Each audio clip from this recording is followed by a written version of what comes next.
अच्छा, बिहार की एक रियलिटी बताऊं। लिखा हुआ है शुद्ध जल, जल ही जीवन है, मतलब पीने ड्रिंकिंग वाटर है। और ड्रिंकिंग वाटर के लिए जाने के लिए रास्ता गोबर से बंद कर दिया गया। तो मतलब आप इस लेवल को मिला सकते हैं। इसमें बिहार गवर्नमेंट की कोई भूमिका नहीं है। यहाँ पास ही में एक सेंटर है जहाँ पे बच्चों का एग्जामिनेशन होता है। तो यहाँ पे जो बिजनेस करके बैठे हुए हैं उनको इस ड्रिंकिंग वाटर से प्रॉब्लम हो सकती थी, क्योंकि यहाँ आपको फ्री मिलता और वहाँ आप खरीद के ये बॉटल पियोगे। तो बस एक बिजनेस का है। आसपास में आप कोई भी ये ऐसा नहीं देख सकते हो पानी का सोर्स ऑफ वाटर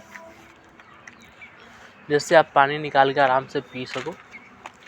तो सब एक जीवन की पहलू है, हर चीज़ को जीते रहिए, टेंशन लेने की कोई ज़रूरत नहीं है।